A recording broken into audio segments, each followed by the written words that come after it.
Hi, everybody, and welcome to Circle of Fellows. This is episode number 102 for March 2024. I'm Shel Holtz. I am an IABC Fellow and Senior Director of Communications at Webcor. We are a commercial builder and general contractor in California, headquartered in San Francisco. I'm in Concord, California, and I am joined by four of my fellows, one of my favorite redundancies, for a conversation today that will focus on career planning.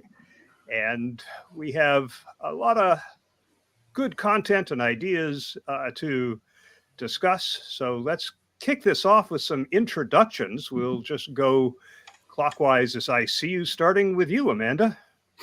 Good evening, everybody, or good day, everybody. I'm Amanda Hamilton Atwell, and I have a PhD in communication science. And I'm dating myself always when I say that, but I was the first woman, as well as in Africa, to achieve that. So I'm very proud of that. And I've run my own company for the past 24 years now. I've been around in the business for about 40 odd years. So I've paid my dues. I've done my career mistakes and everything. And I am the owner and founder of Business DNA. And we do communication strategies and science and coaching and more or less being a strategic advisor for business leaders. Great. Glad to see you, Amanda. Mary, you're up next. Hi, I'm Mary Hills, and I'm in Scottsdale, Arizona. I am a professional scholar in residence at Loyola University, as well as doing consulting along with some of those projects that come my way. My, foray into looking at careers and what communication professionals, how to look at them, started when I was actually at Northern Trust in Chicago, and I was charged with having to put together a communication department. And I went across the way to the HR building and said, so let's get working on this. And they said, we don't have a clue as to how to look at communication professionals and decide who, what, where, when. So I was kind of forced to kind of learn quickly. I always say it was a baptism by fire, but it has helped tremendously as I went up in the corporate world, because I really understood management of communication, which is just a natural part of strategic communication management. So looking forward to the discussion today and to hear what everybody is up to. Angela, you're up next. Hi, in terms of my career and career planning or looking into different things, I've done everything on the corporate side, from writer, editor, internal communication manager to vice president, not all in one straight go. And I've also been in consulting. I've worked for Hewitt Associates and for Mercer, starting out as a consultant, then managing consulting practices. And then about 20 years ago, I started my own company, Synicus Communications, which focuses purely on measuring the impact of communication, because that's something I picked up unexpectedly early on in my career. So I'm hoping to be able to share some of the learnings that I've had going back and forth between consulting and corporate, and how to create new positions when your company doesn't have other positions for you. Wonderful. And Diane, you're up next. Hi, everybody. Well, I have been teaching communications in higher ed for 50 years now. And I also practice what I preach through my own communication consulting company, Gayesky Analytics. Obviously, I've had a lot of experience helping students navigate careers in corporate communications, as well as working with clients and colleagues as they engage in professional development and rethink their careers and look at new skills and competencies. I also spent 11 years as dean of the School of Communications here at Ithaca College, so I got to see a little bit of what the administrative side was like and what it was like to be in the leader's shoes. Well, it's terrific to have you all here. I think a good place to start is with some of the resources that IABC makes available to help with career research and career planning. We have the IABC Global Standard, the Career Self-Assessment, and Proficiency Matrix. Let's chat about those. How can our members and others take advantage of these tools to really assist as they think about where they want to go in their careers? I think I'll kind of maybe lead us off on that front. I know both Amanda and I were involved in a lot of the research that developed all those tools. So the Global Standard was a natural offshoot of the evolution of the industry. And so through what we have learned, in particular in the accreditation program, became such a fabulous findings as to what the standard should begin to look like. And so we were able to actually establish that standard in 2012, but it was based on decades of work and tweaking. So, it's a pretty solid standard and recognized globally. From there, we then said, well, oh my gosh, wouldn't it be great if we could do an assessment tool? But one of the things that we had heard back on the standard was from both academia, companies, people recruiting, that there needed to be some sort of a measurement. So Angela, this gets a little bit back into your circle there, your lane. And so employers said, we're having a lot of people come in and say they do this, they do this, they do this, but they're at different levels of proficiency. So we spent another 7-8 years gathering research on a proficiency metric, which landed up coming out along about 2020. And so we now use that. And all of that is available on IABC.com.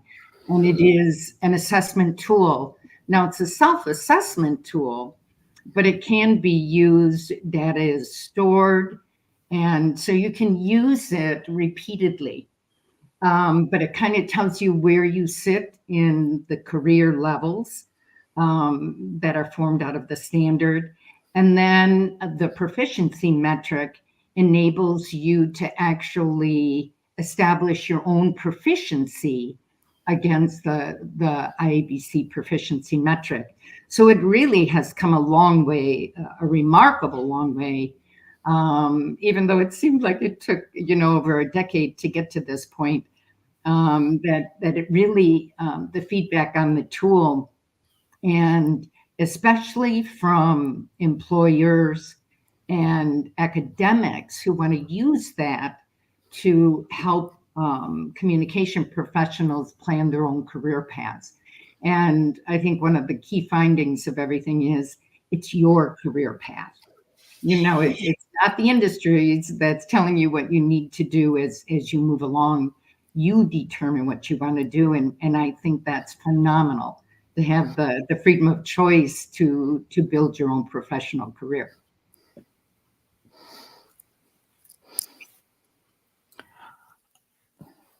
Other thoughts on any of these tools? I personally also feel that the career assessment tool and the use of the career roadmap and the different milestones can really guide your career. And if I look at my own career, I started off as a foundational level journalist. And then I moved on and I became a generalist in the next role because I was a little bit more advanced. And then I moved into academia. But even though it was in the still in the communication space, the fact that I moved into a totally different field, I moved back into a foundational level. And then I moved into a generalist level again at my next role, and I became a specialist, and then I started my own business. And when I started my own business, I moved into a specialist level or a generalist level because, when you start your own business, you do whatever comes your way just to survive. And then at this point in time, I can confidently say that I am a strategic advisor to business leaders. So for me, the whole thing to know the career roadmap is to know that you might move up and down and back and forth on this career roadmap, and it's not wrong because eventually you are strengthening the foundation from which you work. So knowing, we only developed the career roadmap much later in my career, but if I now look at my career, I can understand how it works. So my advice to people in a career is take a look at the roadmap and know when you move around, it's not that you're failing in a role, it's that you strengthen your foundation. I'm curious, Amanda, did the progression of your career align with the milestones in the career map? To some extent, yes, because I started off as a journalist where I was a foundational. Then I moved into another role, also a journalist role, but it's a little bit more advanced role.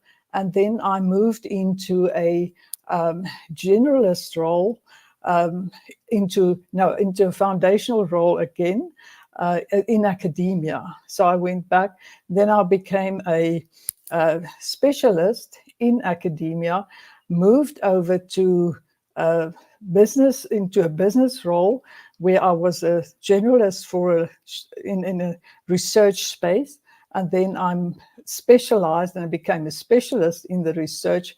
And then I started my own business. And then I moved into a generalist level again, and then moved into a strategic advisor role. So it was aligned, but it was not like in a straight line. It was like an up and down and back and forth. But eventually you learn something in each phase. How about the rest of you? Do you find that your careers, the progression of your careers line up with the milestones in the career map, or with milestones that you would have anticipated? I can't say that mine really did because academe has its own unique path. And what I found in my professional practice is that I sort of broadened my expertise.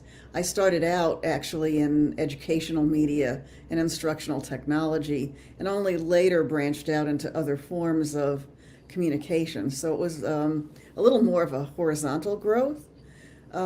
What I do find really useful about the IABC tools is it's helpful for me in presenting to students what a career could look like and why we are teaching them certain things. Because there are times when students wonder why they need to learn certain theories or things about management or assessment because they don't see it as an immediate step to a job. But if we can help them look ahead, 10, 20, 30 years, then they can understand a little better how those things might apply later on in their careers. It also, frankly, helps them look at what these roles look like and decide whether that's something they want to do. And to what everybody else was saying about the generalist or specialist, for example, would they like to work at a small organization where they wear all the hats of communication? Or would they rather work at a large agency where they specialize in just one particular thing? Of course, internships and other experiences help them make those decisions. But I think these kind of concrete models are very helpful as students look out to say, how am I actually going to practice these concepts and theories and skills that I'm learning in the classroom? I think in terms of now I'm not going. Yeah, this is an interesting dilemma, and I've stopped echoing. So go ahead. Okay, it's gone. So for me, we had an earlier version of the career progression ladder when I was earlier in my career through IABC. And for me, I started out doing both internal and external. And then I started specializing in internal. But in order for me to progress to a higher level in corporate communication, like when I became vice president, I needed to get more depth again in that external. So one of the things that I want to suggest to people is that if you don't have those opportunities to broaden your skill set where you currently are, instead of just trying to find another job where you might have to build up that skill, look to your volunteer organizations, because a lot of them, for me, I needed to build more of the external. So whether it was an IABC committee, or it was my church that needed some publicity, or I know the Red Cross actually does some training in external communication for people who volunteer with them during disasters and crises. You can use those opportunities to do things like build your external communication expertise, so you now have samples and you'll be more ready for that next job. Or I think Diane was mentioning management. So if you ever do aspire to management and you're not in a management role right now, committee leadership or board leadership is a wonderful way to build that, and it's on your resume and you can talk to what you've learned about it.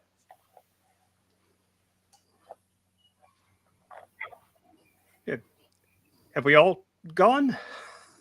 Well, I just wanted to add, I think the career path with the addition of the metric kind of identifies for an individual, can you do work independently, right? So there's a knowledge base with every skill that we have. And there's a lot of frameworks, there's a lot of methodologies that you can ascribe to or decide that you want to make part of your profession. But the proficiency metric kind of helps you decide, say, for instance, you would like to gain a certain skill. Let's just say research, right? And so how do we go about doing that? We understand the basics of research. And actually all of my research background came out of investment research. So I was trained in my undergraduate finance degree how to do that. That was a solid research foundation.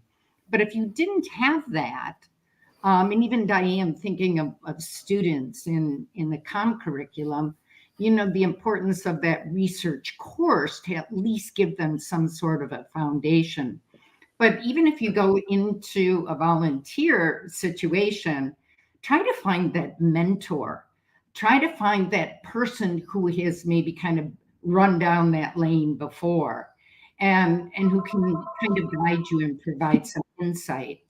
There's a lot that we self-learn in our careers, but I think there's so much out there that you can tap into. And I think those things are wonderful. IABC is a great environment to do that.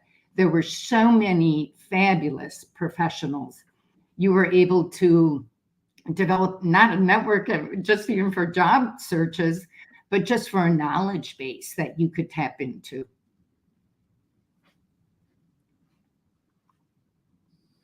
Great. What do you see as the skills that communicators should be focusing on right now in order to prepare to advance, especially to advance to the places where they'd like to go in their careers over the next, 4 or 5 years? And AI certainly is going to be part of that list. I guess one of the things that I find is being able to speak the language of business and get that credibility that we need from corporate leaders. And I think often, again, what I find in my own preparation and in traditional communications curricula, we're often not prepared to speak the language of business and help with the strategic planning process. We are, I believe, too often put in the position of communicating strategy once somebody else sets it, rather than being a part of the process of creating that strategy. And where I see organizations going wrong right now is that they don't know how to collaborate with stakeholders to develop strategy. They go off into a little boardroom somewhere and sort of have their little brain trust and come up with some ideas and then expect communicators to drop that message onto the various audiences. And I think that's where a lot of organizations are failing, is that they don't really hear the voice of their constituencies. So I think that if a key skill, and it's something that's hard to gain, you don't get it out of a textbook, but being able to understand the language of organizations in general and then one specific industry, and then to be able to contribute to the process of strategic decision making. I believe that's a real key to someone who wants to rise up in their career. Yeah, and to build on that, it's not just Oh, it's there not we just go. business overall, but your very own specific business. Because until you understand the way things work, at least as well as most of the other executives, the suggestions you make for strategy might not actually work within that business environment. So one of the things that I did when I was at a high-level corporate job is I talked to the CFO. I said, so we have these 4 different operating businesses. Tell me, when you look at the monthly financials, which are the key indicators for each of these businesses of how we're doing? Because it's not just looking at that bottom line. So with one of our companies, it was something like 2 things: was new subscriptions and then the percentage of subscriptions that people didn't renew. So when you know what's really important to the running of each of these businesses, you're more aware of it. And it gets to the point that if you really understand your business, I remember I was one of our companies was a home security company, and we had a big presence in Los Angeles area. And I'm sorry, somebody's dogs are in the background. So one of the things that was happening is the Los Angeles Police Department said they were going to be hiring a lot more police officers. And so most of the other executives were saying, oh my gosh, so our customers are going to need less security. I'm thinking, that's not my concern. My biggest concern is, where are all of these new police officers going to come from? Our security officers are the highest trained in our industry, and they didn't grow up wanting to be security guards. They wanted to be cops. My concern is we're going to lose a huge number of people. And went, oh, that helps you be seen as strategic when you start communicating about how to keep these people, because you understand now the dynamics of your own organization better. I should have mentioned at the outset that anyone who's watching us live, and I can see that there are some of you who are doing that, can pose a question using the chat feature in the YouTube Live interface. And one of the people watching live already knew that, because he's already asked a question. And that's our friend Brian Kilgore, who asks, should communicators be able to create a website and take a photo worthy of publication and select meal and wines for high-level dinners and events? Just a little levity to lighten up the conversation. I think at different stages, like when I was the editor of a newsletter and I was a one-person staff, yeah, I absolutely had to be able to take good enough photographs to use because I didn't have a budget to hire them. Or when I was, excuse me, organizing an employee recognition program for the whole company, yeah, I had to get some event planning and contracting knowledge before I could do that job well. But it just depends on where you want to be in your career and what those jobs are. You know, Angela, I have to agree with you. I was not so like, it was a black and white world of what I would and would not do. If it meant that I needed to learn to take better photos, I simply did it. If I had to pick wines, I'm not a wine drinker, but I would have found a way to make that happen. And I think that's kind of a lot of the joy that and surprises that I found in my own career came when people were like, you know, see what you can do with this.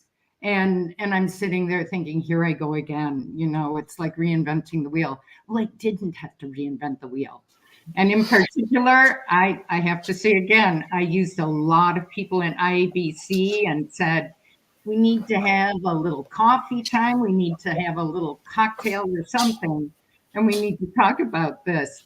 And they were some of my more enjoyable moments when I was doing something I thought I would never have to do. Well, and it's interesting what you just said reminded me. My very first professional job, I was only working part-time when I was still in my senior year, working for the medical school.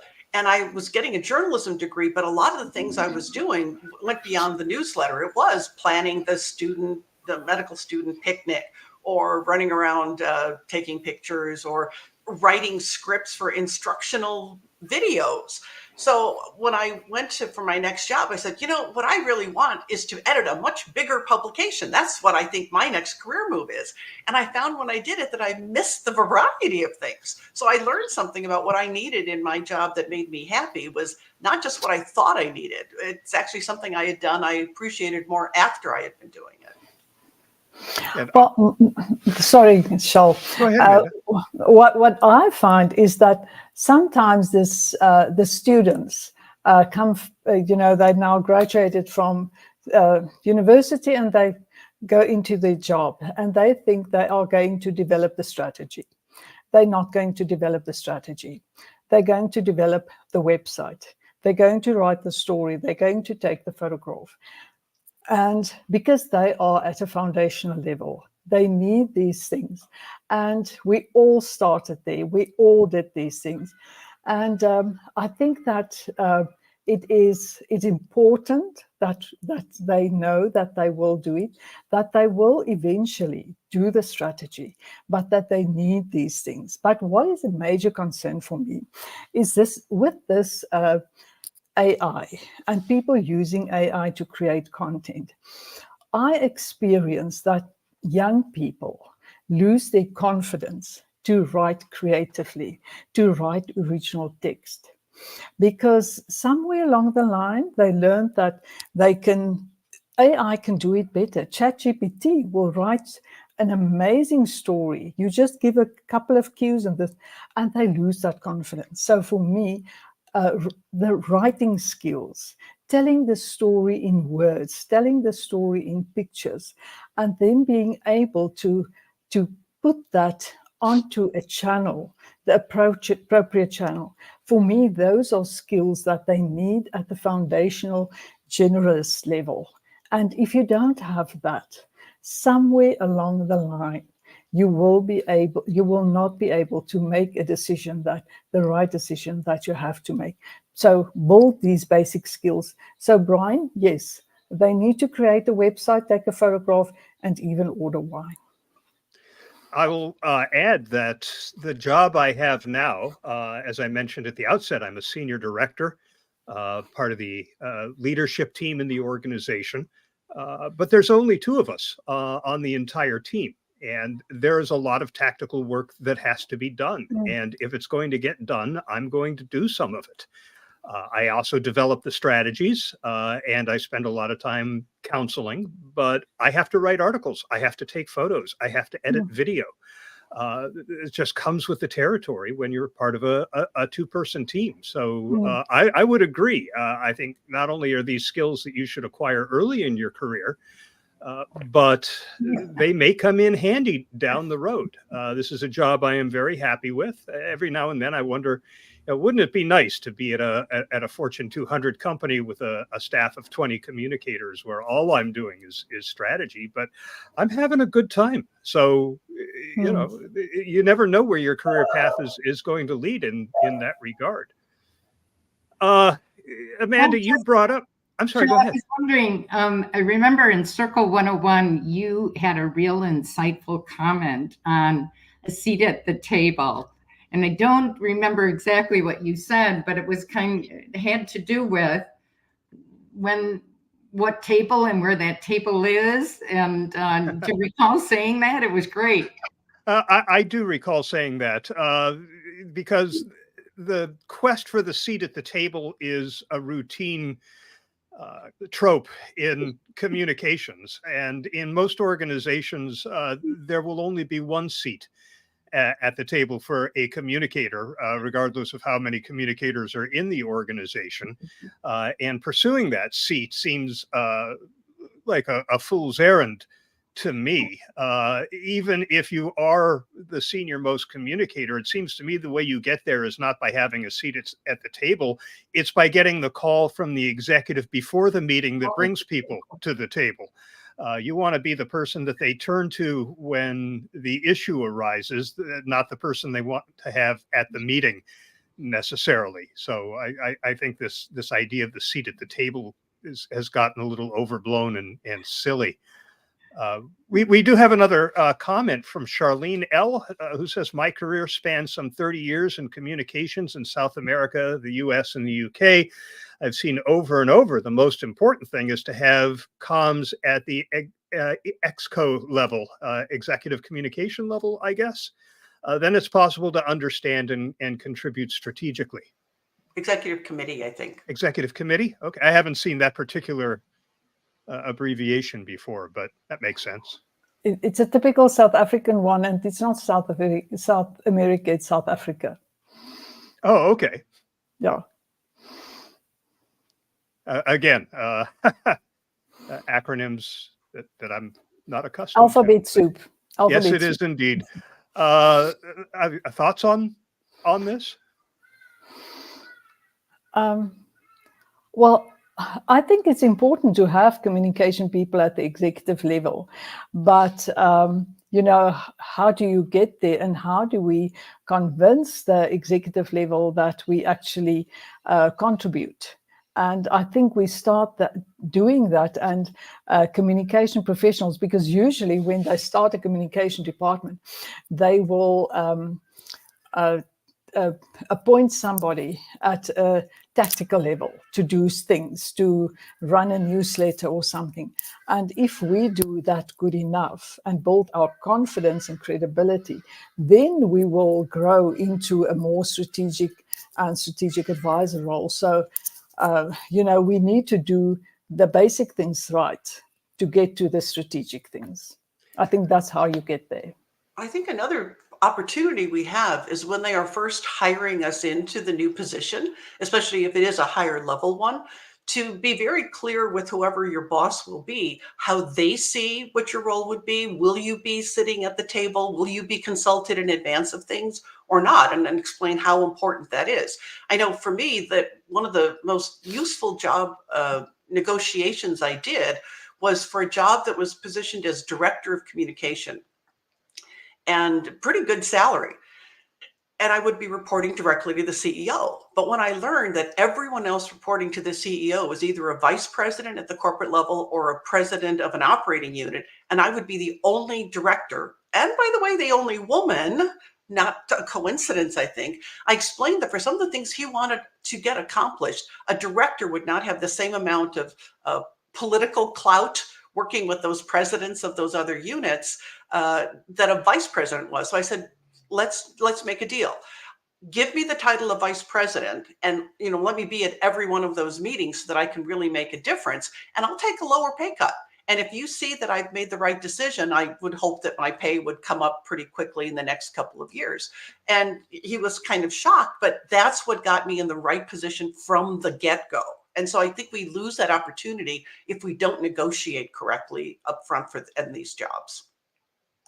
Yeah, and Charlene adds, Angela, that's exactly how she got that position in a multinational, negotiating up front. And yeah, I certainly appreciate the idea of a chief communication officer at whatever title with that seat at the table, if for no other reason than to prevent the communication function from becoming a hired gun that cleans up the town after the damage has been done, to be able to counsel the people who are making the decisions about the communication implications, what the blowback might be, what different stakeholder audience reactions might be, things that they're not considering that might temper or alter the decision that they're about to make.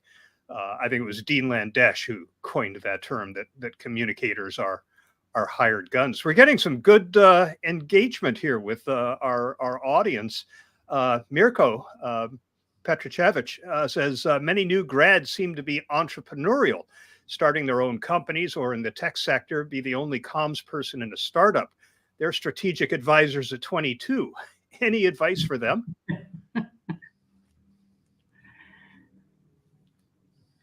I'm not sure that I have advice for them. I have advice for my fellow professors. I try to get my students working on real life projects as soon as possible, not only in internships, but I try to bring in clients and simulations in classes.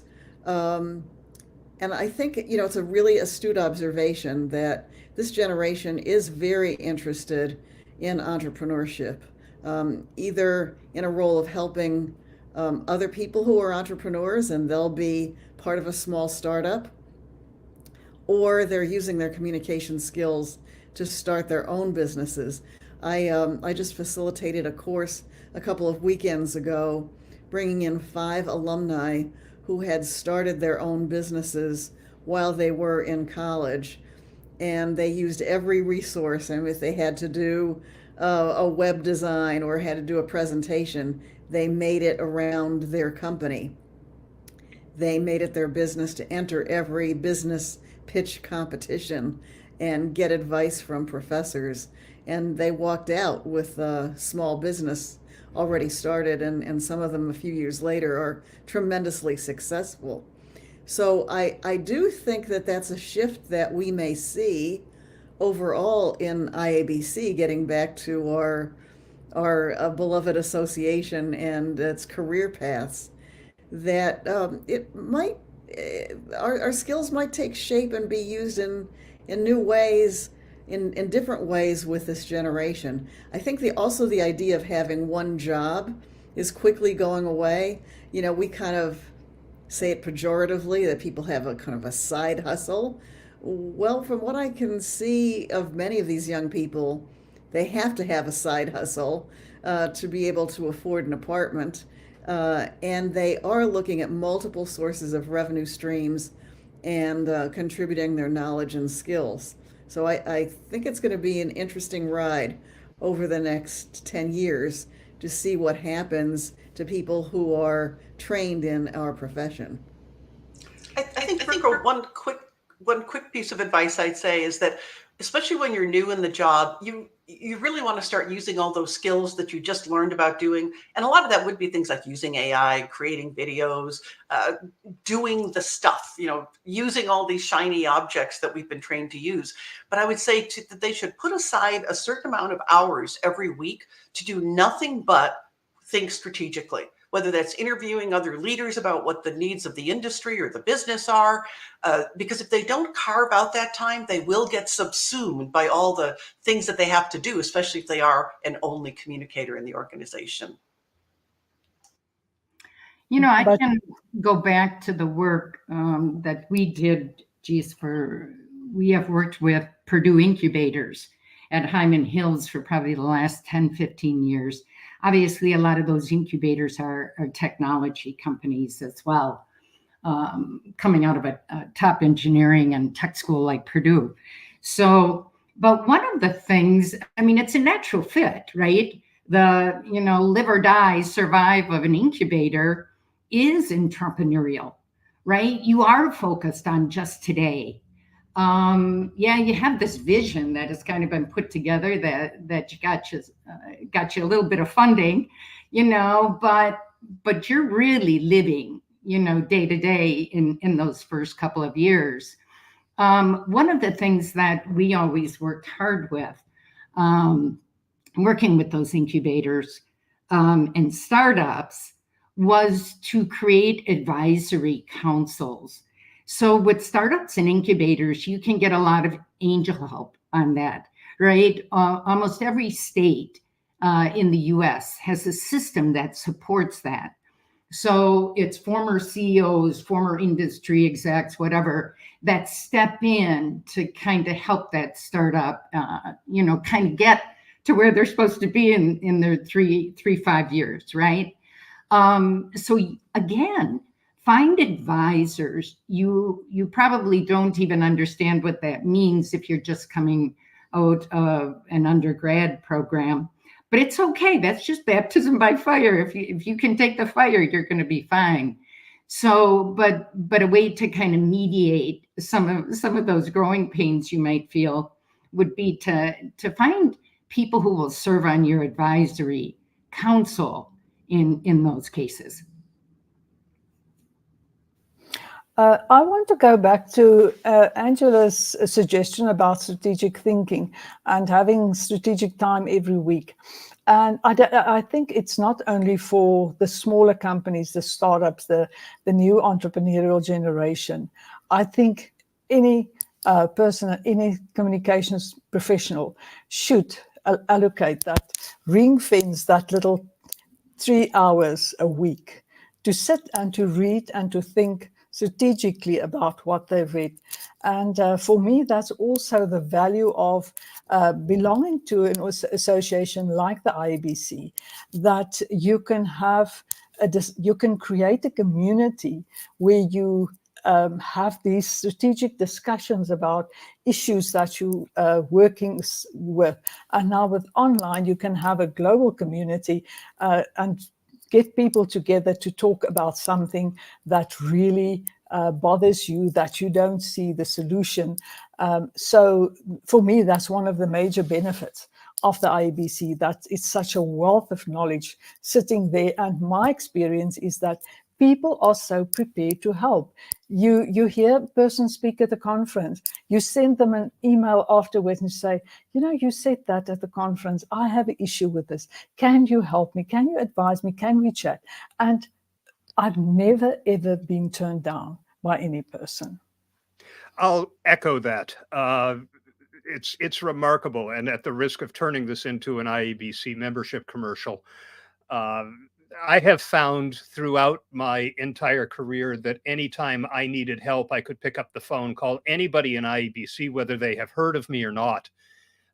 And as soon as I tell them I'm an IABC member, they'll drop what they're doing to help out. So I think for younger members who, as Mirko suggests, may be 22 and the sole communicator in a startup, that can be invaluable to find somebody in the same industry or at the same level, in the same position to bounce ideas off of. I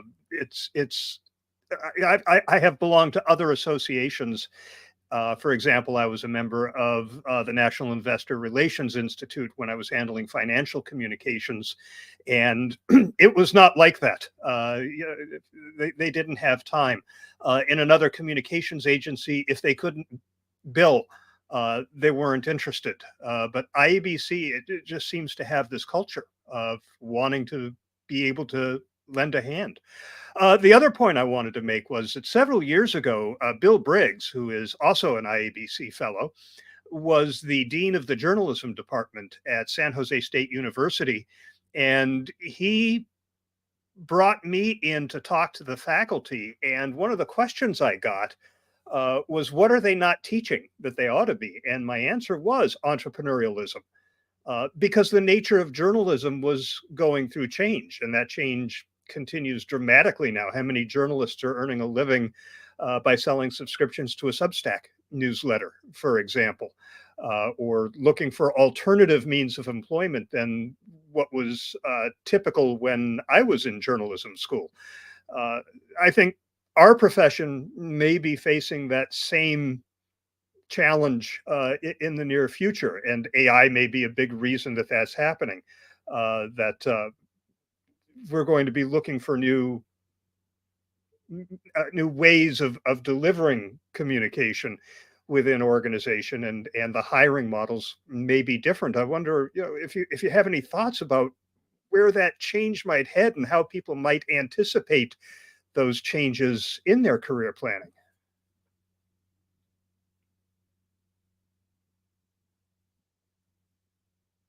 Or I could move on to the next question. Actually, one thing. Go ahead. One thing I'd like to bring up before we run out of time is that once you've developed your skills to be able to move into these next jobs, sometimes it's really difficult to anticipate which job is going to be the best fit for you, especially either if you have like two different job offers facing you, or you're trying to think, what is my next position I should be preparing myself for? And I went through this wonderful training program by a group called Blessing White that helped really address this issue. So what they suggest is you first come up with a list of values that are really important to you. Like, for example, is it important to work in a team, or do you prefer working alone? Do you like a lot of variety in your daily job, or do you like to specialize in something? What's more important to you? Is it money? Is it recognition? Is it fame? Is it family values? So you come up with all these values that are important to you, and you rate them on a scale of 1 to 5, like which are the really critical ones and which ones are maybe a little less important. Then you set up columns for jobs. Either you have, let's say you have 2 different job offers you want to evaluate, or you want to look at your next most likely job, like a promotion within your own company, what would be the next most likely job, or what your dream job might be. And then you look at each of those and you say, to what extent could this value, each of these values, be fulfilled within this role? And you give that another point value, 1 to 5.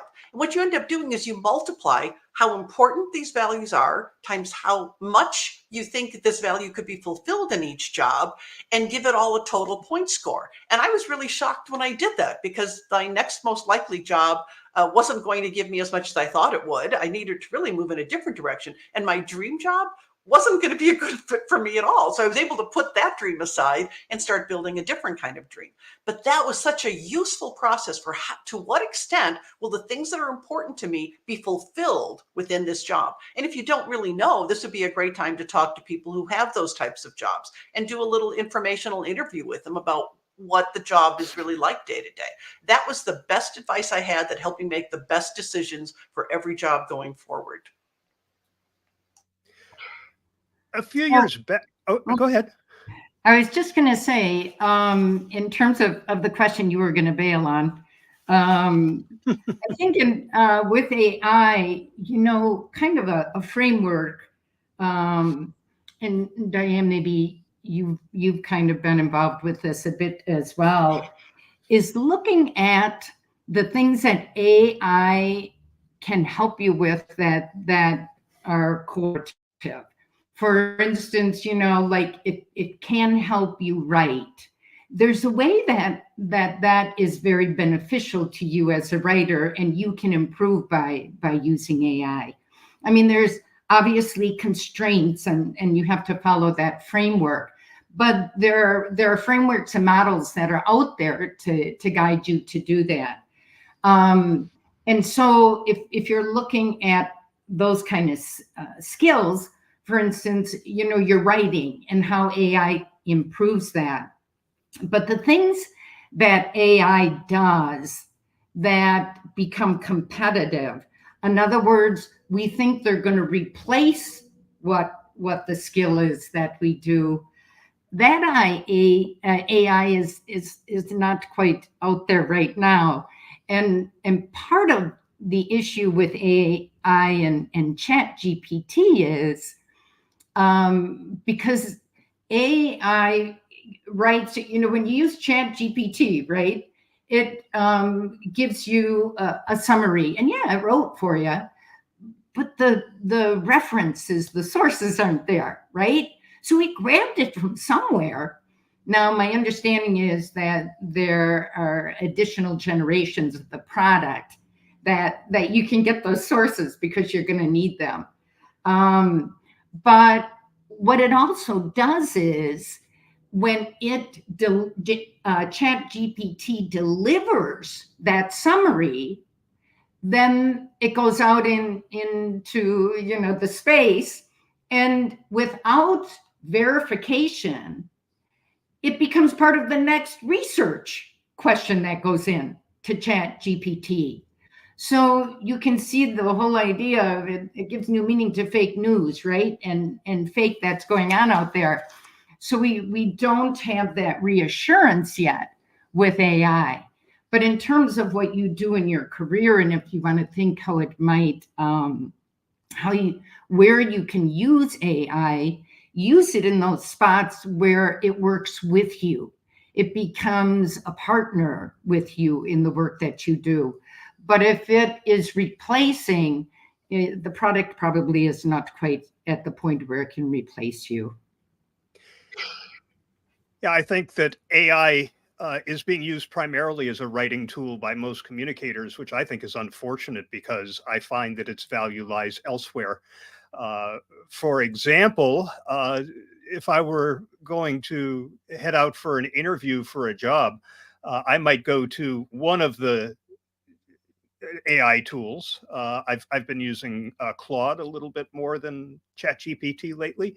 Also, if you haven't used Perplexity yet, I highly recommend it, and it does give you the sources from the web where it got its answers. But I might say I am going out for an interview. I'm being interviewed by the senior VP of HR for a job in the semiconductor industry. These are the questions that I have prepared to answer. What else might I be asked? And you know, this is a great way to prepare. I do this for interviews that I'm doing for articles that I'm writing. I'm going to ask these questions about this topic. What am I missing? I will say I'm planning on launching a communication campaign aimed at altering this behavior among our employees. This is the pushback I'm expecting from these messages. What other pushback might I anticipate that I haven't considered? And it always presents me with something that I hadn't thought of, and that just scratches the surfaces of ways that you can use this beyond just writing. I wanted to cover something else while we still have a little bit of time. There's a communicator out there, brilliant communication strategist named Mark Dollins.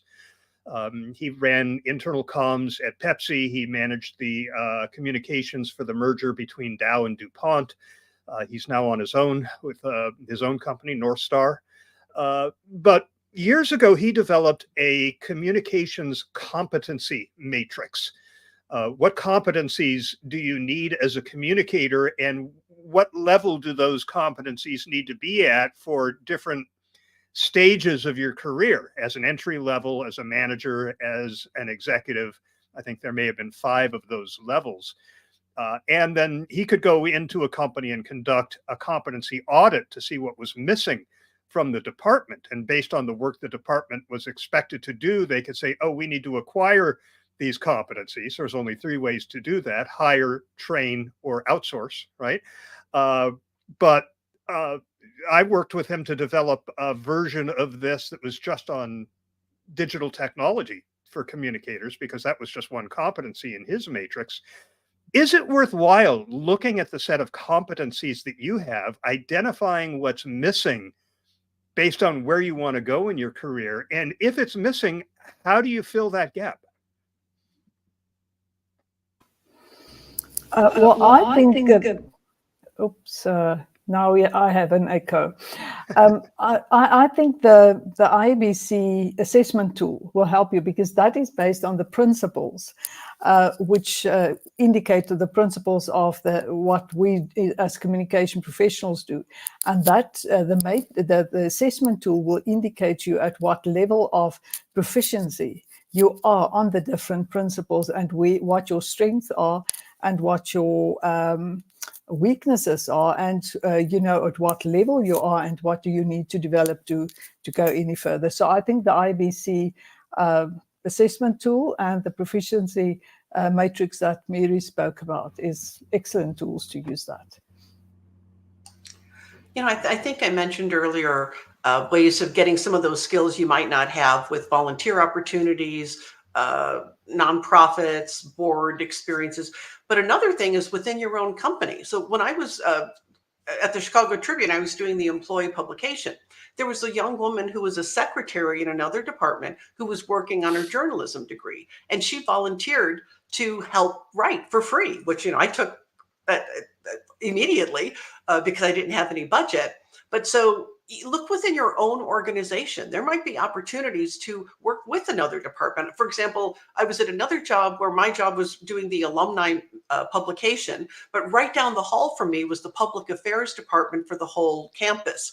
And I said, we keep seeing each other at the same events. I'm covering it for the alumni news. You're covering it for the campus publication. How about if I go to this event, you don't have to go, and I'll write all the different versions of the coverage, my alumni version, the campus version, a news release version.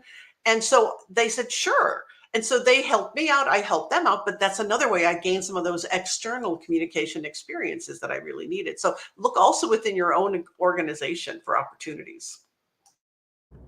Yeah, and I'll put in a pitch for higher ed. We love having guest speakers. We need internships for our students. And I think a great way to learn is to be in a learning environment. And that might be taking on an intern. And I know that sometimes they're not really helpful. They actually cause you to have to do more work than less work. But there may be ways that you can learn from them, both as a member of a younger audience, or they're usually quite adept with new technologies.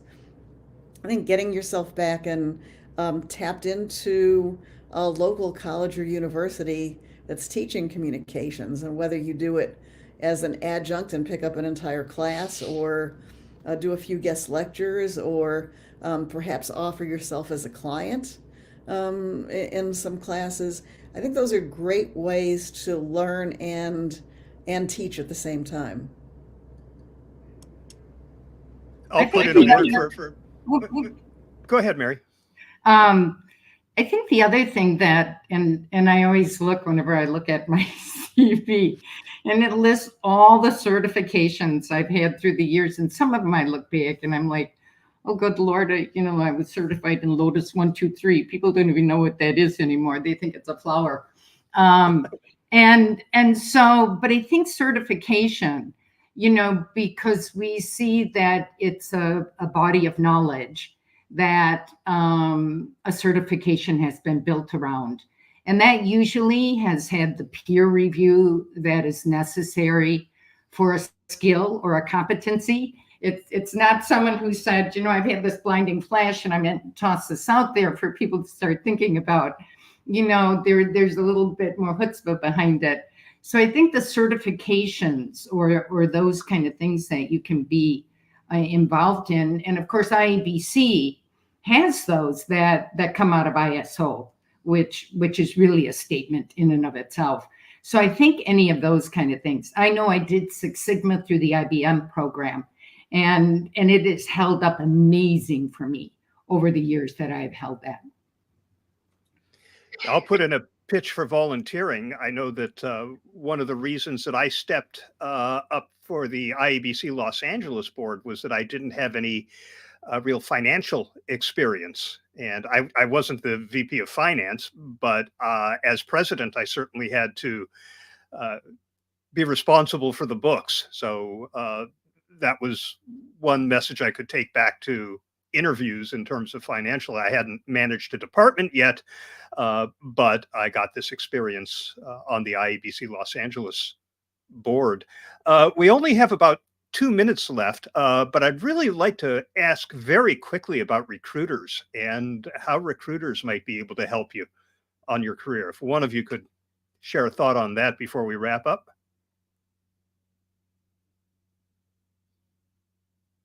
You're muted, Angela. Sometimes recruiters will reach out to you and you need to build a relationship with them, because maybe the position they're contacting you for is not the one that you want, but they may later have one that you want. I'm not so familiar with the side where you go to a recruiter to help you find a job, so if somebody else can address that. But it's really stay in touch with them, keep them abreast of changes in what you've been learning and doing, because the next opportunity that they get might be just the right one for you. My take on that would be that we need to inform recruiters about what they should look for when they look for communication professionals, because they don't know. And it is, if we don't tell them, they will never know. So that for me is our responsible towards staying in touch and getting in touch with recruiters, inform them. Yeah, and I would add that if you have a recruiter who specializes in communications and they do any kind of ongoing communication of their own, tap into that, because they certainly are aware of the trends. If they have multiple clients that are hiring communicators, they can detect any shift in what people are looking for or what the priorities are. And they'll be explaining those in the messages that they distribute. That's all the time we have. I do want to let everyone know that the topic for our next Circle of Fellows, episode 103, is certification, which came up in today's conversation.